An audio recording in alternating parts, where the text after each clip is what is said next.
Sí, comencem. Bueno, primer de tot, doncs, gràcies per ser aquí. Dir-vos que la Mireia Sobirano no ha pogut estar aquí. Podria ser que al llarg de la sessió vingués. I, bueno, abans de res, moltes gràcies a en Joan Carles per poder compartir tota la seva feina, que molts ja en tenim petits coneixements perquè vam tenir l'oportunitat doncs, de poder-hi participar. I bé, ell és un estímul doncs, per tots anar creixent i poder anar-te empaitant una miqueta. Vale? Moltes gràcies. Bé, gràcies, merci.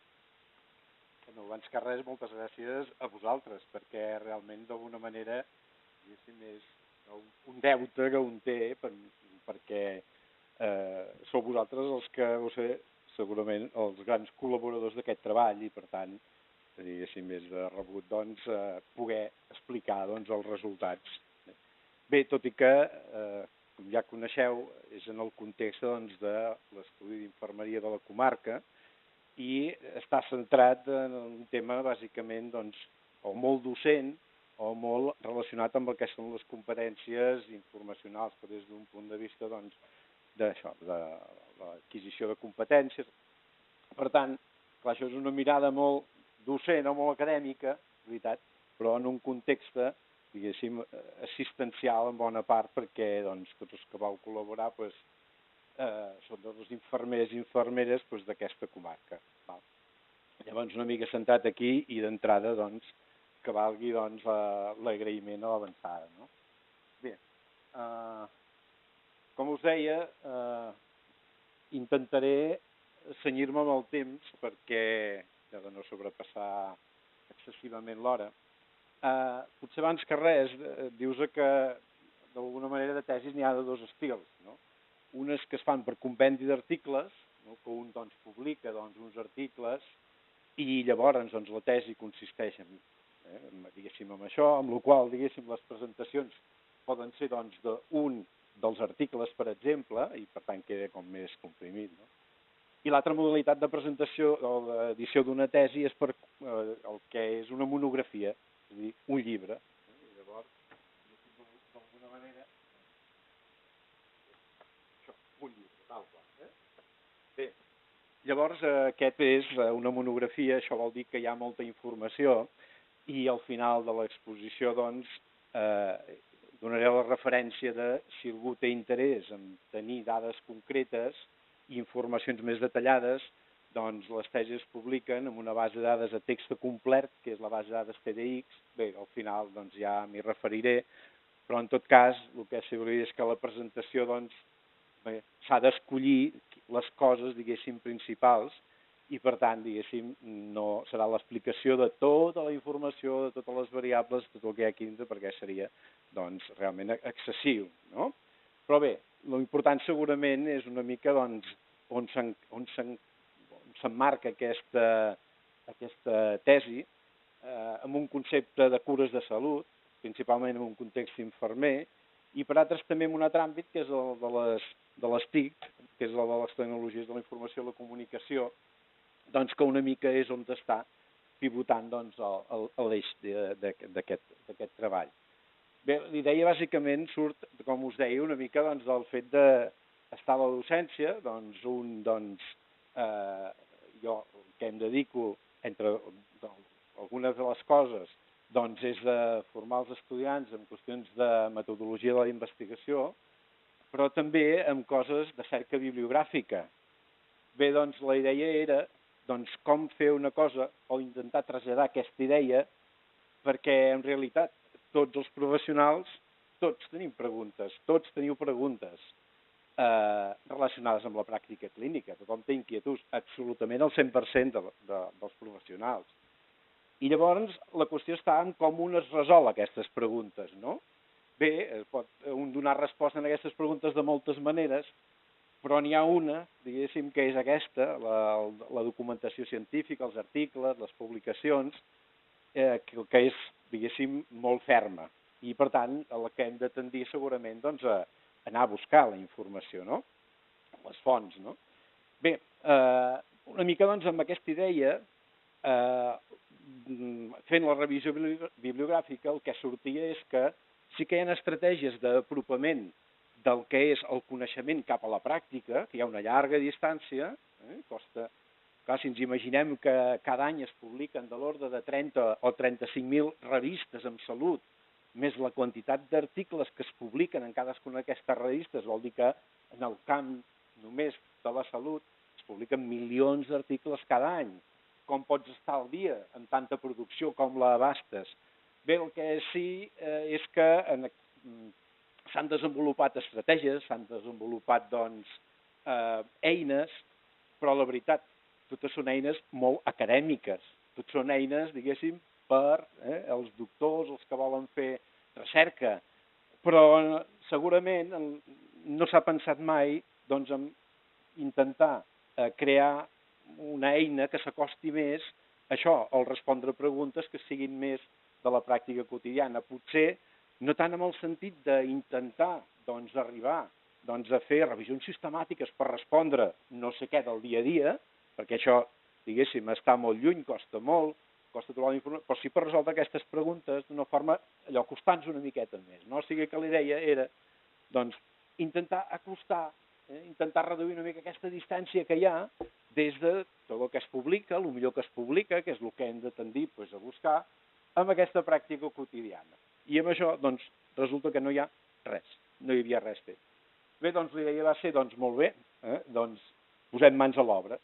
Què puc fer en aquest sentit? Bé, una altra cosa és si s'ha aconseguit o no.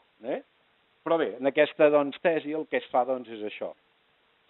D'alguna manera, a partir de la creació d'una petita eina que molts coneixeu, que de fet és una eina incipient i que no és gaire interactiva, no és gaire, diguéssim, amigable, però diguéssim que té tot el que ha de tenir, com a mínim, que ha estat entreçat tot allà dintre. Vull dir, com a mínim, tots els recursos de documentació bons per infermeria i en aquest àmbit, tots els recursos millors que hi ha, estan referenciats allà. Altres aspectes, com de lectura crítica, estan allà dintre també. Què en fem de la informació? Unes fitxes on endreçar-ho. Bé, o sigui que una miqueta és tenir una eina, diguéssim, sense pretensions, des d'un punt de vista acadèmic, perquè ja n'hi ha des del punt de vista acadèmic, però aquesta no era la idea. I, si de cants, i per estalviar una mica, diguéssim, tota una introducció teòrica, sinó que el que faig és només recordar amb 4 passes en què es basa, diguéssim, aquesta eina, perquè, mireu, tota la part, diguéssim, aquesta més teòrica d'exposició, val més que ens la fem venir una mica al nostre aire. Perdona, que l'enllaç a l'aplicació. Bé, ho dic per si hi ha algú que no hi ha entrat o no la coneix, és una aplicació informàtica de lliure accés i en el que es va fer una revisió bibliogràfica molt important sobre com sistematitzar la cerca bibliogràfica. Tot això és una feina de 2 anys, primera d'anàlisi de com es pot fer per sistematitzar tot el que és la cerca d'informació i què fer amb aquesta informació, perquè no és només això, i llavors es va estandarditzar una colla de processos i, diguéssim, està reunit tot en una interfície o en una aplicació. I llavors això té dues vessants. Una que és formativa, és a dir, que aquí, quan un hi entra, hi ha moltes explicacions, hi ha molts vídeos explicatius també, però basats en exemples concrets, no és molt teòric, sinó que es treballa amb exemples.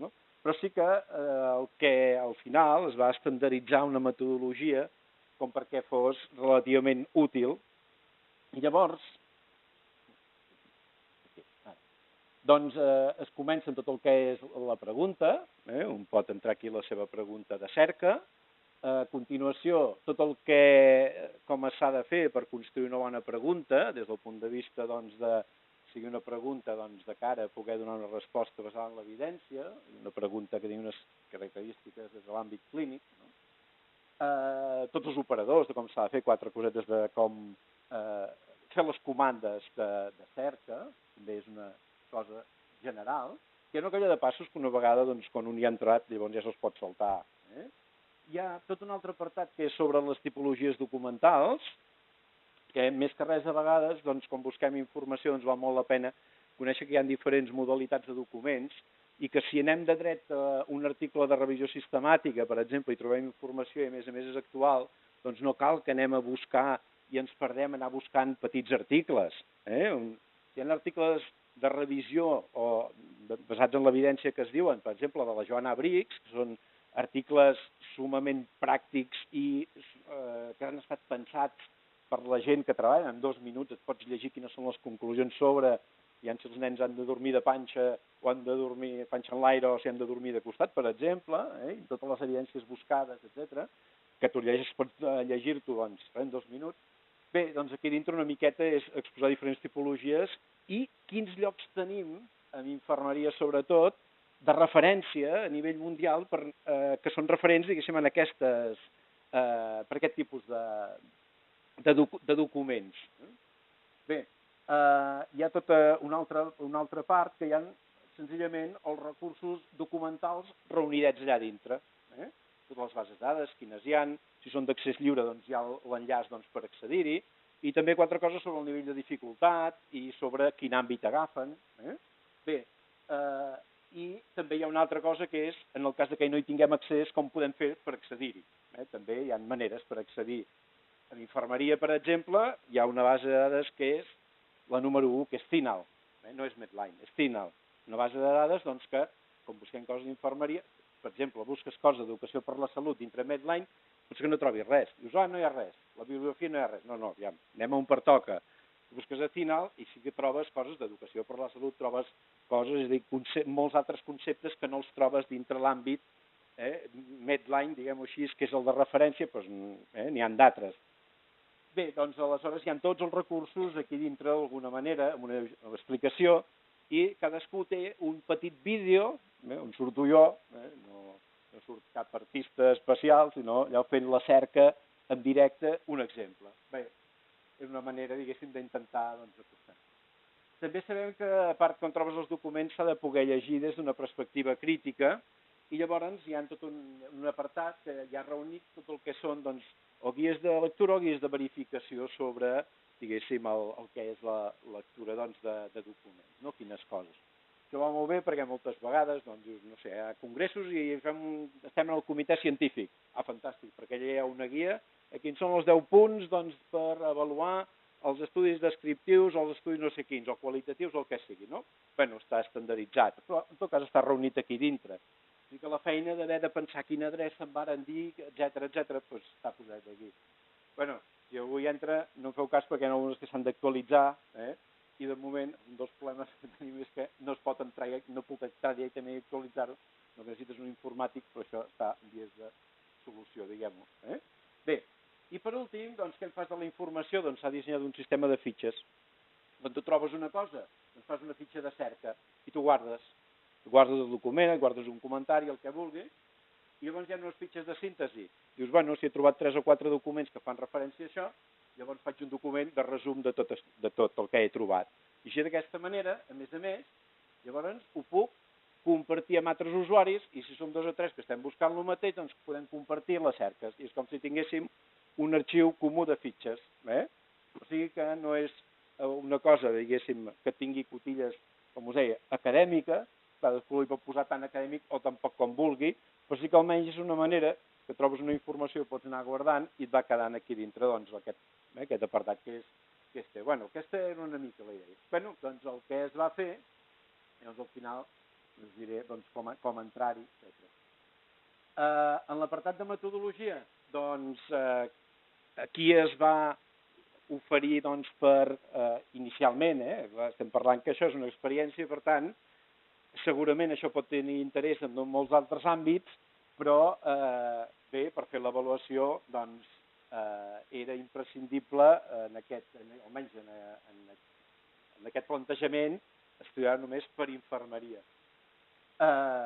Bé, es va intentar que això arribés a tots els infermers i infermeres que treballen a la comarca d'Osona, en tots els centres. Per tant, des de residències, consultoris, hospitals, centres de dia, consultoris privats, etc., es va intentar arribar i per tant, diguéssim que els hi pogués arribar doncs, la informació, per tal de poder també recollir doncs, els qüestionaris, etc. que es feien. No?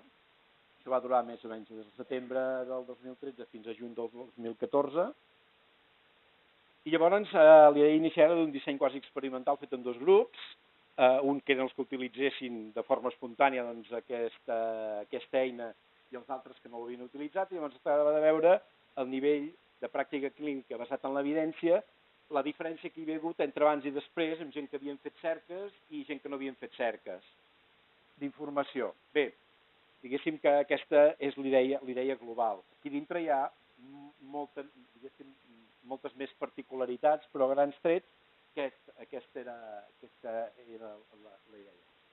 Sobre la mesura de la utilització d'aquesta de pràctica clínica basada en l'evidència, hi ha un qüestionari que és el CPBE19, que és un qüestionari que està validat i que llavors, més que, ells en diuen un qüestionari de pràctica clínica basat en l'evidència, tal qual, no? Però realment el que mira és gran part del que són les competències informacionals, és a dir, si has plantejat una pregunta, si has buscat la pregunta, si has buscat informació, etc. O sigui, amb la qual aquest qüestionari, sobretot, és de diguem-ho així, de competències informacionals, no només, però majoritàriament el que valora és això. Aquest qüestionari té tres dimensions o tres blocs de preguntes. Una fa referència al que són les preguntes d'utilització a la pràctica de l'evidència. Un altre bloc fa referència a unes 10 preguntes sobre el que és els coneixements sobre pràctica basada en l'evidència, com us deia també, coses sobre cerca d'informació, etc., i gestió de la informació, i un altre sobre actitud, perquè llavors en els resultats, diguéssim, estiguem una mica situats. No?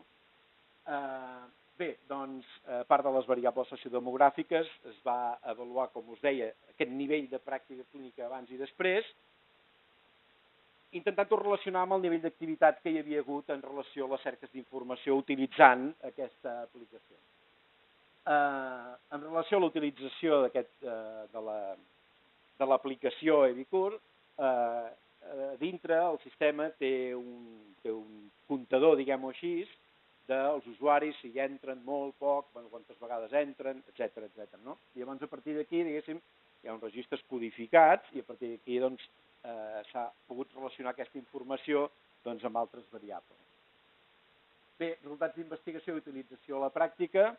El que es mirava també i es demanava era doncs, que tota la gent que havien, quan finalitzaven una cerca d'informació, que no varen ser gaires, automàticament es generava un qüestionari que li deia, ostres, i aquestes conclusions, aquests resultats que tu has obtingut de la bibliografia, com preveus? Podràs aplicar-ho? Això generarà algun canvi en la teva feina? O sigui que llavors s'intentava veure aquest enllaç entre si el fet de trobar informació, això genera algun canvi doncs, sobre la pràctica. Bé, diguem-ho d'una altra manera, ja per posar-ho, diguéssim, per ordre. Potser la cosa no va així, ho dic perquè moltes vegades pensem que fem formació i això ja reverteix sobre els usuaris amb canvis. No. Fem formació, més o menys podem augmentar els nostres coneixements en pràctica, en cerca bibliogràfica, llavors això, diguéssim, els resultats que obtenim de la informació d'aquesta lectura i la síntesi poden dir alguna cosa, però el primer pas és que això ens genera automàticament en nosaltres idees de millora. Això ha passat molt, és una de les coses que es veu. Ostres, el fet d'haver ha suggerit idees de millora, val? Però aquestes idees de millora de la gent no es converteixen automàticament en coses sobre la pràctica, sinó que aquestes idees resulta que, abans es converteixin, moltes moren pel camí. O sigui, moltes idees que surten de la gent, de la pràctica, de la veritat, a l'hora d'arribar, no arriben. És una de les coses que al final... Bé, doncs tot aquest procés, diguéssim que s'ha anat seguint d'alguna manera, no? Aviam si hi havia hagut idees, si jo havia generat, aquesta informació havia generat idees per millorar la pràctica, si aquesta s'havien pogut dur a terme i s'havien pogut avaluar. ja veurem que això va quedar, era massa, diguéssim, pretensiós plantejar-ho d'aquesta manera, però això va molt bé perquè això dona peu a que algú més continua la recerca, no? Que això és el que té de bo, que això de la recerca no s'acaba mai, no? Que vaig començar, em sembla, deu fer uns 35 anys o així, i encara estic amb el mateix, encara no he acabat. Bé, sobre la satisfacció, etc. Bé, com us deia, aquest procés es passava en primer lloc un qüestionari inicial, aquest d'aquí, un primer qüestionari sobre pràctica clínica, passava un qüestionari general, de dades sociodemogràfiques, laborals, etc.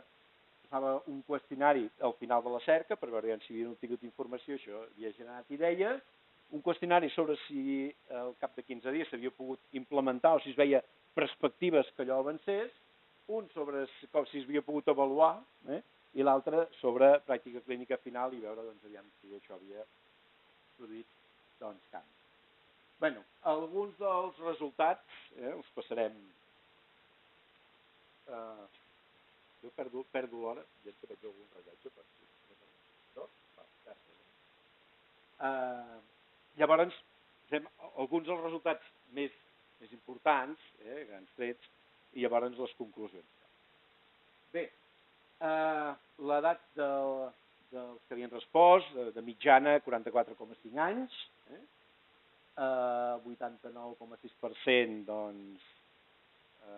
dones, 10,4% homes, més de 20 anys de pràctica clínica, un 47,5%, sobretot infermeres de l'àmbit hospitalari o d'atenció primària,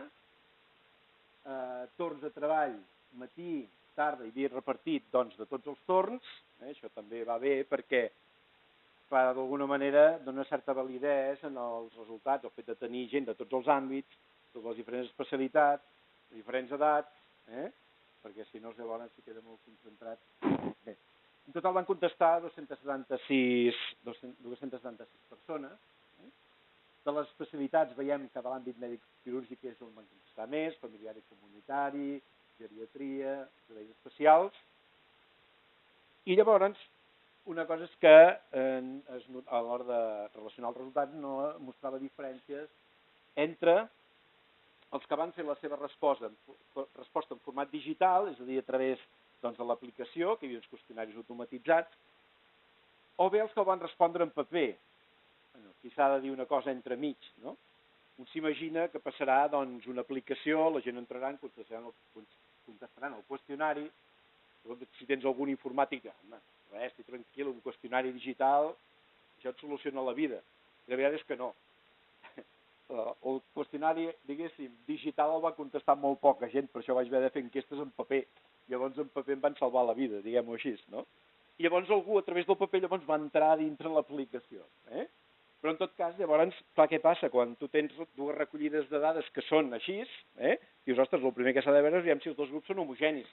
Doncs bé, el primer és que totes aquestes característiques que hem dit en relació als que havien contestat en format imprès o digital, doncs no hi havia diferències. Diguéssim que aquesta és la primera qüestió que ja permet, diguéssim, tirar, no? Algunes preguntes sobre pràctica basada en evidència d'opinió, no? Creus que les decisions s'han de poder basar en el coneixement científic? Un 83,2% diuen que sí, però no exclusivament en el coneixement científic. Bé, si tinc un dubte sobre les cures d'un pacient, busco la resposta en els articles científics. Amb quina freqüència? Esporàdicament, un 43,4%, freqüentment un 32% i sempre un 7,1%. Tens capacitat per poder fer cerques bibliogràfiques correctes i satisfactòries? Que diguin sí, un 20%, la resta a mitges, no, etc. Bé, això dona un perfil, una mica de perfil inicial d'on quina era la situació de sortida.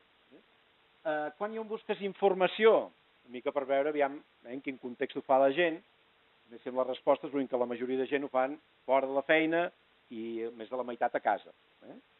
Estem parlant de coses relacionades amb la feina.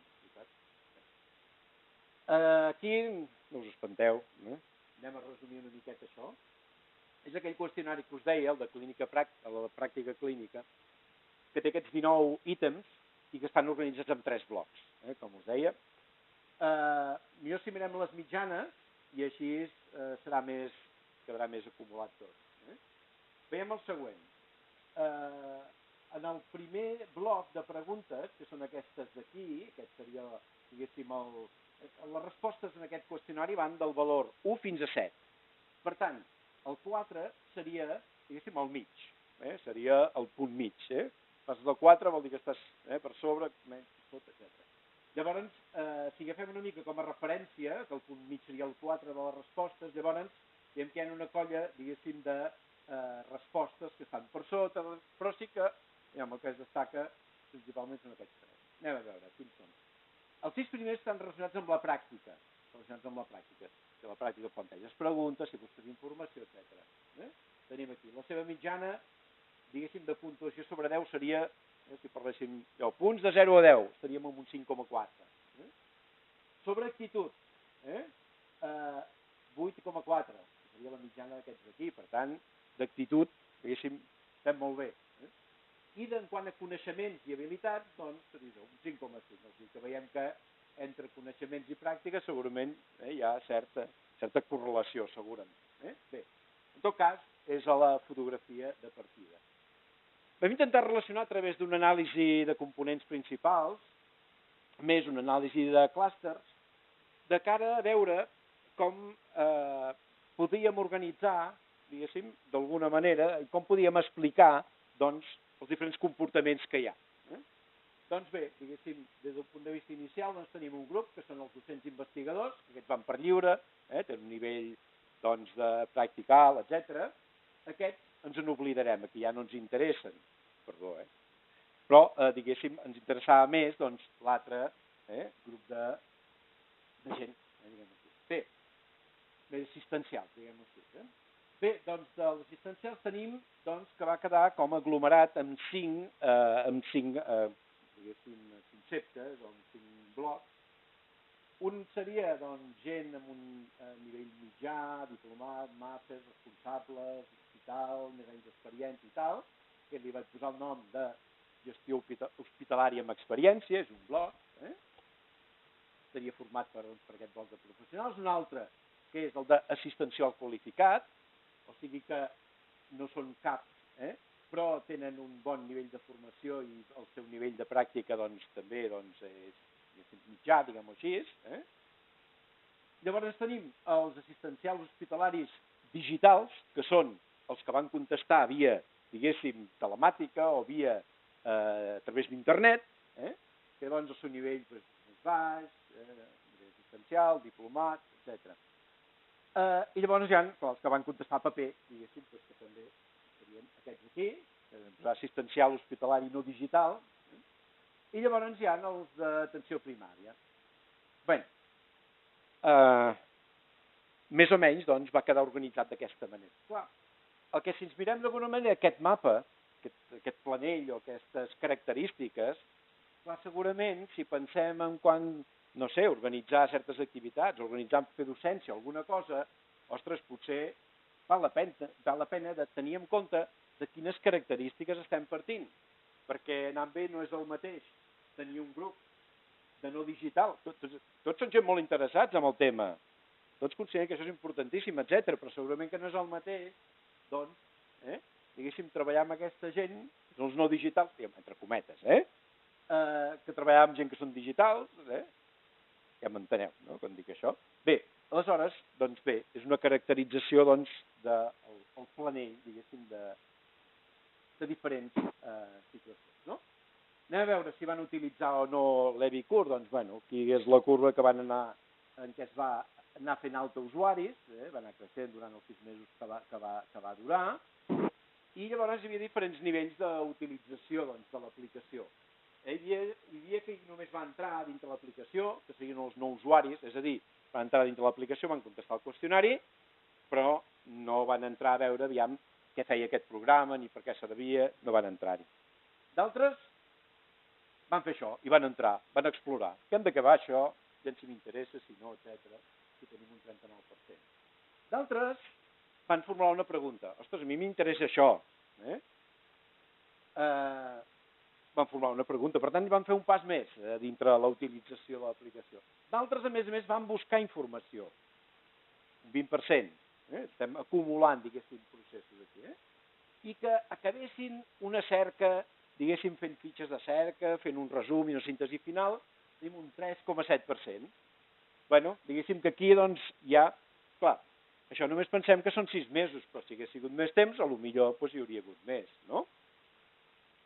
El que sí va anar bé, fer sessions presencials i, diguéssim, treballar en sessions presencials, que això és una cosa que reforçava molt i que ens estimulava que la gent utilitzés. Per tant, diguem que alguna de les coses que surten és que segurament només treballar des d'un punt de vista, diguéssim, a partir de la pantalla de l'ordinador, online només, i no acaba de funcionar, sinó que estratègies han de ser segurament combinades. No només digitals, no només presencials. Les presencials limiten que la gent hi pugui anar, etc. Les digitals limiten una altra cosa, que és que la gent s'hi adhereixin. Bé, en tot cas, aquí el que es va fer llavors va ser relacionar aquells perfils que dèiem, si recordeu aquells perfils, nosaltres ara ja hem tret els perfils, diguéssim, investigadors i tal.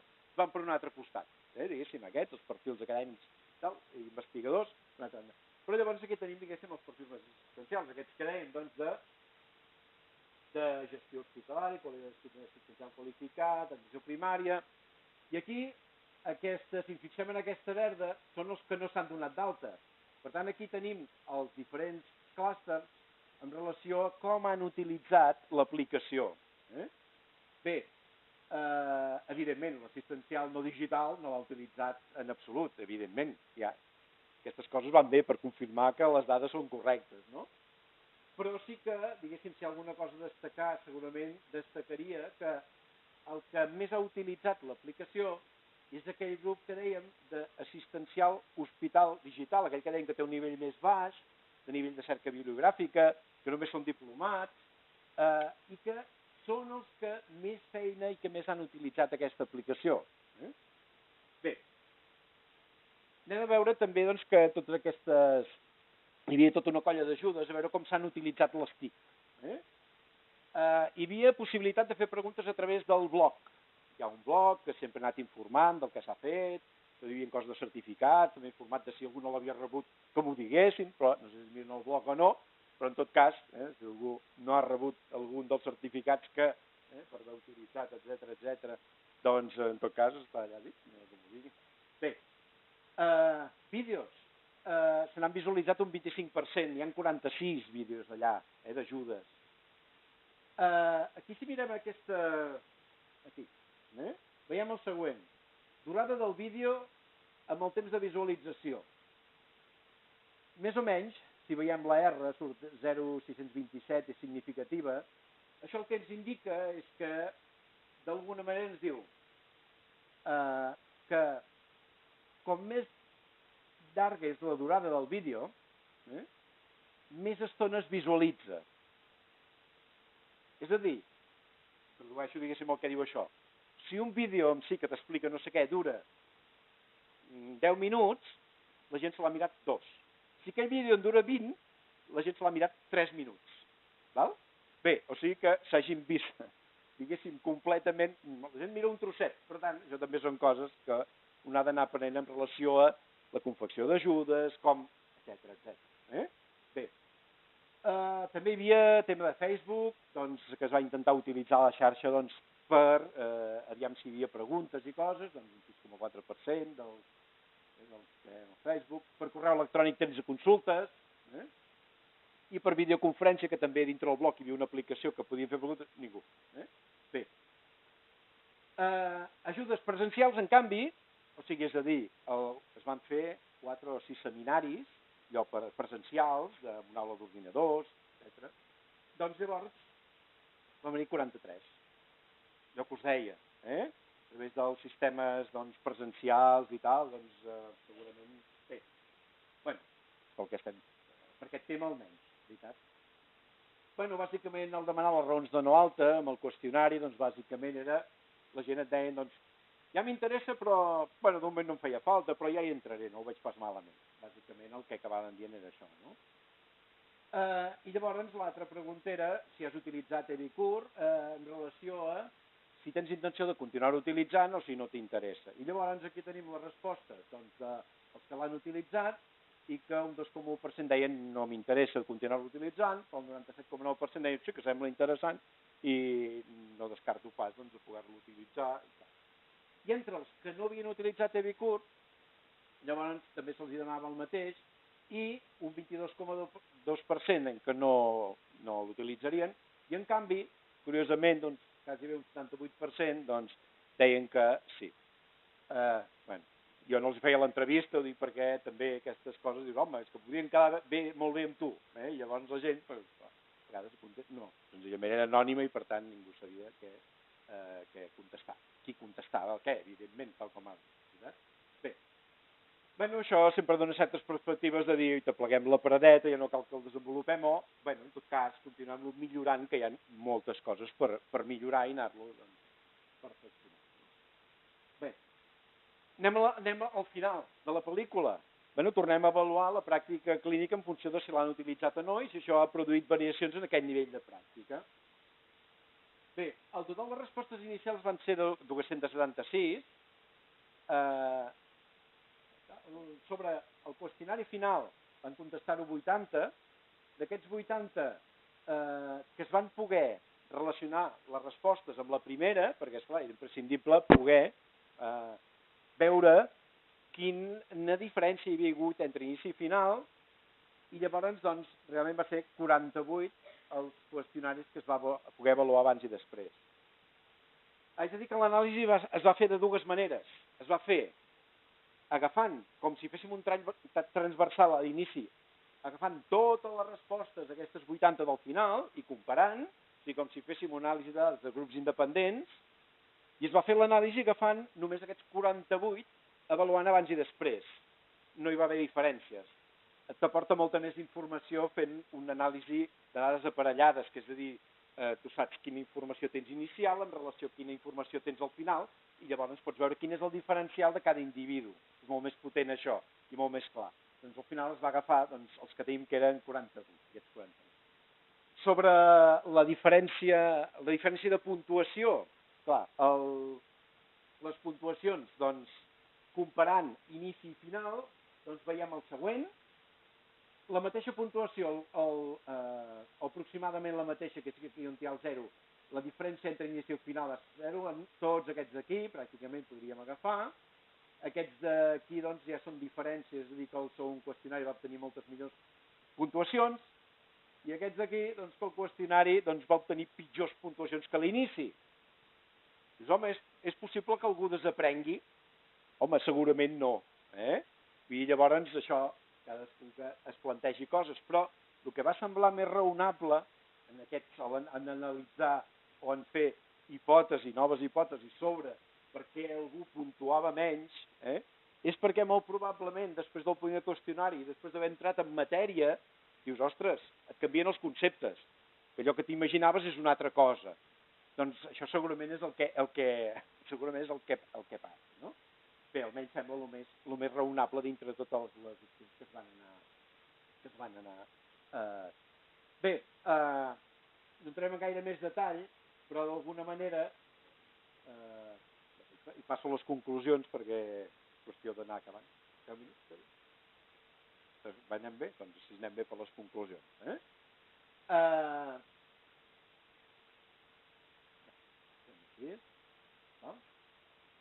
En definitiva, d'alguna manera, com l'anàlisi de tot això, de tots aquests resultats, com us deia, podeu consultar en el text complet, que l'adreça, no? Respecte a les competències informacionals, això de buscar informació, què ha passat, no?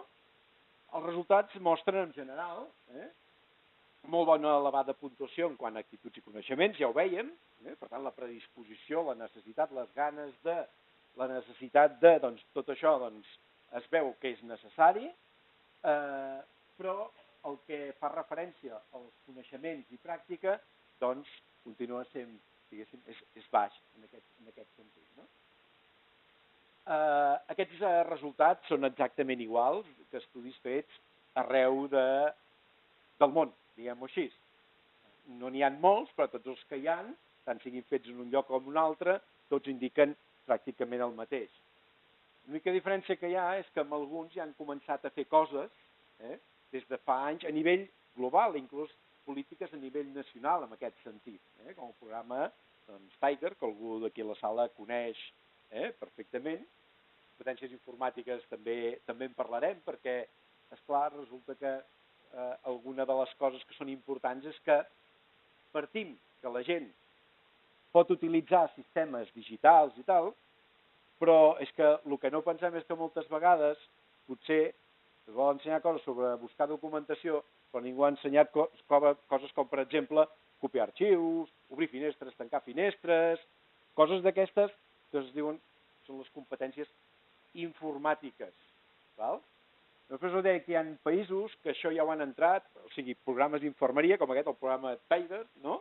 Als Estats Units, que des de les associacions professionals que són molt potents, doncs el que fan és establir uns programes que competències informàtiques i informacionals són tot un paquet, diguéssim, de coses que va conjunt.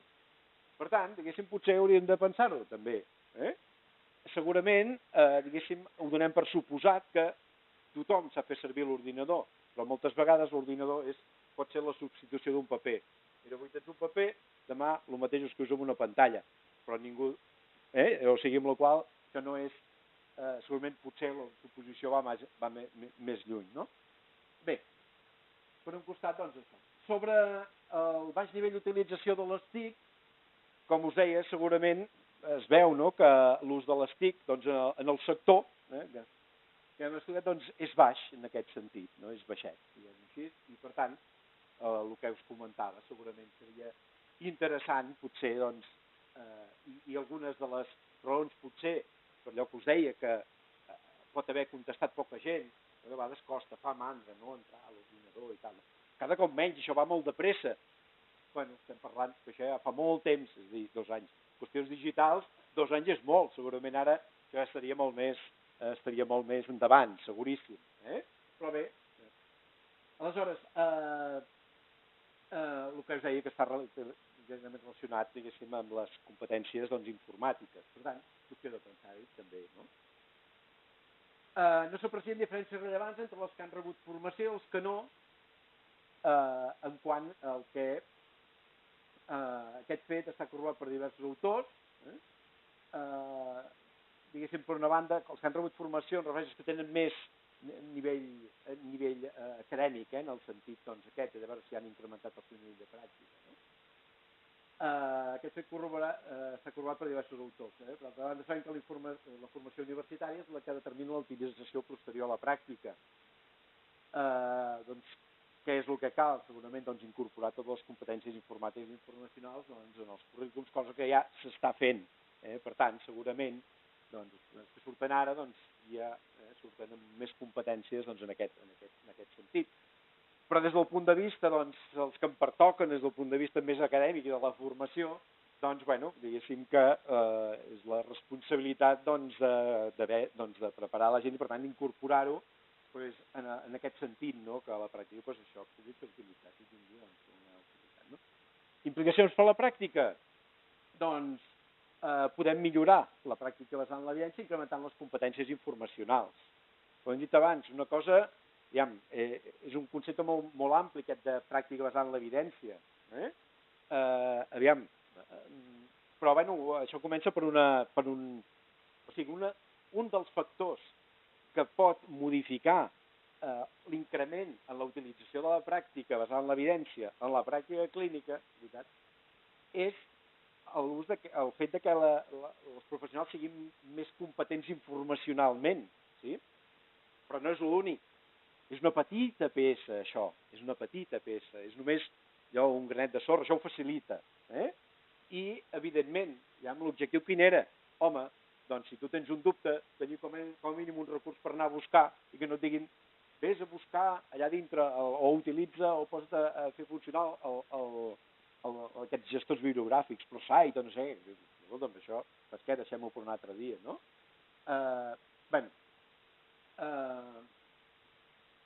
Llavors, l'altra cosa que sortia, si recordeu, era que hi ha diferents perfils. Per tant, si d'alguna manera es fa formació o formació contínua, hem de dir molt en compte segurament diferents perfils, perquè no serà el mateix un tipus de professionals o un altre, i per tant potser s'ha de dissenyar diferents tipus de formacions. Tenir-ho en compte. Per incrementar el grau d'utilització dels resultats d'investigació a la pràctica, cal que les institucions s'impliquin. Algunes de les coses que es veuen en els resultats, que me'ls he passat per alt, però que estan allà, indiquen això, que la gent busca informació, per poca que sigui, això genera idees. És com un gatell que serveix per generar idees. Ostres, he vist això. Ostres, això ho podríem fer-ho o no, o podríem pensar-ho. I això és una cosa automàtica. No li han de dir ningú. Oita, ara pensa, aviam... No, un llegeix una cosa i dius, ostres, això seria... Ho podríem fer-ho nosaltres, seria interessant, això ho podríem millorar. Bé, aleshores, algunes de les experiències trobades a la bibliografia, clar, diuen que hi ha diferents estils en aquest sentit, no? Quan les institucions intenten implementar a la pràctica això, i és que n'hi ha qui només fan formació. Faig un curs de formació i està. D'altres fan formació, però a més donen un suport, per exemple, d'un documentalista, d'una persona, i treballen amb gent sobre la pràctica, amb un grup d'unitats o de serveis, o el que sigui, i llavors identifiquen un problema i en aquest moment diuen, ostres, doncs, mira, aquí tens un documentalista que us ajudarà a buscar la informació i tal, i llavors a partir d'aquí, doncs, això és un altre nivell, un suport. I llavors hi ha uns altres que el que tenen són tres nivells. De formació, que dèiem, el d'un suport i el d'un compromís institucional d'aquelles idees que sortiran o que poden sortir, avaluar-les realment i si no interessants el compromís de tirar-les endavant entre tots. La bibliografia mostra que aquestes són les que més eficaces són i les que sí que porten realment una aplicació a la pràctica. Però com us deia, només la formació és una petita peça individual, diguéssim, de l'aportació individual, però només amb l'aportació individual doncs no és suficient pel que demostren i el que es veu, diguéssim, amb les dades. Què més? Epicur, com us deia, doncs, per qui ha estat més útil o per qui ha sigut més utilitzat? Doncs per la gent segurament amb un nivell de competències, en aquest sentit, més baixes, que són segurament la població diana o per qui estava pensat segurament això, no? En la qual cosa dius, i doncs sí, no us he passat l'anàlisi multifactorial que hi havia fet també en aquest sentit, però el que sí es veia era que qui havien millorat el nivell de pràctica basat en l'evidència, d'aquest qüestionari sobre competències informacionals i tal, doncs era just aquest grup, els que més havien utilitzat Epicur. O sigui que hi havia una relació entre el fet de buscar informació i el fet d'implementar. Bé, aleshores el que dèiem és que Epicur és una eina que pot ser útil per professionals que s'inicien en però tenint en compte que s'ha de ser combinat, diguéssim, amb unes accions, diguéssim, presencials, com a eina docent, no? En relació a la formació universitària, perquè evidentment això toca tots els costats, va lligat, evidentment, això ens comentava, doncs cal millorar l'efectivitat de la formació, perquè sí és cert que a vegades queda una formació molt acadèmica, però convindria treballar, diguéssim, amb una perspectiva que s'integressin més, que siguin pràctica, casos, etc. Aquesta, segurament, preguntes que poden ser de la pràctica, no? Implicacions per la investigació? Doncs, ja us n'he indicat un al principi, segurament, que dius, aquesta hipòtesi ha quedat mig avalada, falta una part, no s'ha pogut veure si realment això arriba als usuaris o no, perquè no hi ha hagut no s'ha pogut avaluar cap de les innovacions, millores, propostes que els professionals tenien, perquè en acabar l'estudi estaven pendents, en parlarem, ja veurem, a mi m'han canviat de servei, per tant, ara no sé què passarà amb allò que havia pensat, m'han canviat de torn, etc. Llavors, pot ser que hagi quedat difuminat, o potser alguna ha sobreviscut, no ho sé, però en tot cas, aquesta seria una línia per continuar investigant, no? Investigar sobre la creació de noves fórmules de formació, evidentment s'han de fer, però s'han d'avaluar. inclòs avaluades, doncs també podem aplicar l'evidència per com millorar l'aplicació de l'evidència, evidentment. I una altra cosa que em plantejava i que és que estem parlant de la informació als professionals i la informació als ciutadans, no? És a dir, cada cop més doncs la gent es ve amb la informació buscada a través d'internet, a través de on sigui, en atenció primària, no sé si aquí a l'hospital ve tan informat, però almenys, etc. Vull dir que és evidentment, no? I llavors, algú ha de ser el responsable, no? De segurament ensenyar a la gent com informar-se correctament, on estan les informacions correctes. Bé, algú segurament ha de fer-ho, per tant, tot això són línies de treball, que evidentment us convido, i si algú té ganes de treballar-hi, doncs podem parlar i generar projectes, evidentment. Evidentment s'ha de continuar investigant en recerca translacional. Això és un nou àmbit que des de fa uns 4 anys o 5 ha anat sortint i és molt potent, que és que s'ha d'investigar sobre com portar els resultats de la investigació a la pràctica. I això en si ja és un altre àmbit de recerca, cosa que no hi era abans, no? Doncs bé, diguéssim que aquesta tesi està emmarcada a dintre com portar o com facilitar, diguéssim, aquest procés.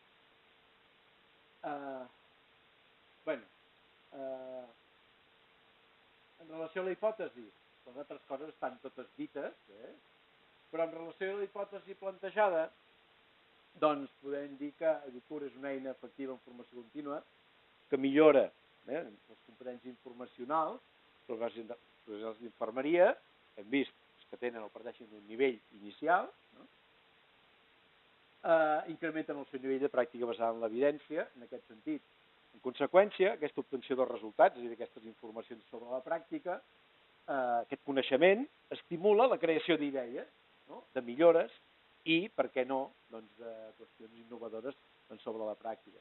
Però el que la hipòtesi de partida no ha pogut contrastar és això, el fet de que haver trobat informació, això hagi arribat d'alguna manera als usuaris. Falta estudiar tota aquesta part i aquesta part d'hipòtesi no està contrastada. Bé, per últim, convidar-vos, si voleu entrar a Epicur, en aquests moments suposo que la plataforma, perquè estàvem buscant qui la volgués adoptar vol dir un servidor que pugui estar allà dintre i per tant que tothom qui té material aquí dintre això pugui refiar-se'n que tot plegat un dia no desapareixerà, no? Com aquella plataforma, no sé quina, no recordo com es deia, que tot plegat ha desaparegut, la gent hi tenia penjades allà les fotografies i han tancat i adiós. El que sí us haig de dir és que una cosa que està implementada nova aquí des de fa un parell de setmanes és que tot el que un té aquí dintre s'ho pot baixar documents en PDF. El que un ha treballat, aquelles fitxes i tot això s'ho pot baixar en PDF. Per tant, un sempre pot recuperar el que hi ha aquí dintre, cosa que abans no es podia fer. S'està millorant, per tant, diguéssim, el que és l'aplicació, epicur.cat, es pot entrar aquí dintre, podeu explorar, buscar, suggerir millores, etc. Ja us dic que és una qüestió informàtica. Crec que en aquests moments quasi no puc assegurar, però hi ha un allotjament, per tant, que ens en podrem enrefiar ja per sempre, perquè fins ara està provisional en un lloc. Però, bueno, aquest era, diguéssim, el tracte de, si hi havia interès, treballar perquè això es mantingués. Com que així m'ho heu demostrat, dius, bueno, val la pena, mantenir-ho i, per tant, millorar-ho. Hi ha moltes coses a millorar. És qüestió de trobar algú, diguéssim, del camp de les tecnologies que vulgui col·laborar també, perquè no és extraordinàriament, diguéssim, dificultós i car poder, diguéssim, millorar estèticament i totes aquestes coses, per lo amigable que, diguéssim, més interactiu i tot això. Però bé, en tot cas, diguéssim, l'estructura és la mateixa, la base. És d'accés lliure, veritat, i que l'estem utilitzant intentant utilitzar com una eina docent per aprendre, diguéssim, els estudiants. Si a algú li interessa el text complet, i per tant veure resultats, hi ha resultats molt més detallats que poden ser d'utilitat qui vulgui, estan de lliure disposició aquí dintre, tesis doctorals en xarxa, que és aquesta adreça, tdx.cat, poseu el meu nom i surt de tesis, com que normalment de tesis la gent en sol fer una a la vida, doncs llavors el nom allà ja surt. Bé, en tot cas, res més. Com us deia, doncs només que aquest projecte segurament té un trosset de tots vosaltres perquè sou els que heu col·laborat, o sigui que moltes gràcies i també tota la gent que desinteressadament també han col·laborat, finançat el projecte, etc. I dius que continuï, que si teniu ganes amb alguna d'aquestes coses col·laborar, si us ha suggerit alguna cosa, doncs estarem encantadíssims de la vida de poder-hi treballar. Bé, doncs si teniu alguna pregunta i res, moltes gràcies.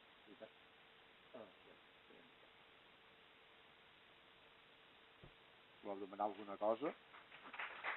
Moltes gràcies.